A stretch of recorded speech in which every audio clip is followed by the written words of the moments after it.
80 dipartiment tal-gvern li joffru servizz lil konsumatur issa qed joffru servizz tal-Wi-Fi b'xejn.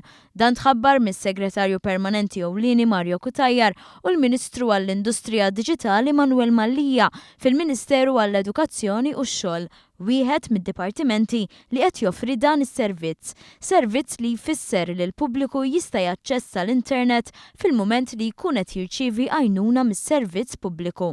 Miżura li fi kliem is-Segretarju Permanenti Ewlieni Mario Kutajjar tikkumplimenta l-politika tal-Gvern, dik li jkompli jissaħħaħ l-investiment fil-qasam tat-teknoloġija. Hija ħolq oħra ta' servizzi li qed nagħtu.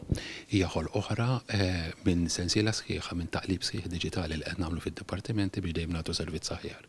Hija ħolq oħra f'kull għana sħiħa li anki f'Marzu li ġej twassal biex invaraw l-ewwel mobile apps li allura tfisser li jkollok aċċess 24 sija kuljum is-sena kollha u anke hawnhekk allura waqt li qed tistenna u dal li qed nagħmlu llum waqt li qed tistenna tista' tniżżel l-informazzjoni li għandek bżonn. Il-ħidma dwar l-apps tas-servizz pubbliku hija fi stadju avvanzat, tant li Kutajjar qal li għaddej lit-testjar tal-istess apps. Bħalissa hemm is-soft launch, jiġifieri għandna focus groups li qed jittestjawhom kollha li qed jittestjaw kull mobile app li hemm.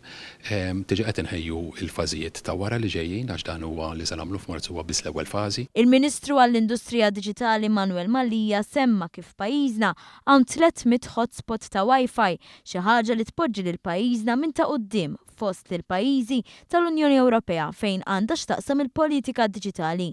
Mallija fisser kif fil-qasam teknoloġiku f'pajjiżna saru avvanzi kbar li qed iwasslu għal ħolqien tal-impjiegi f'dan is-settur.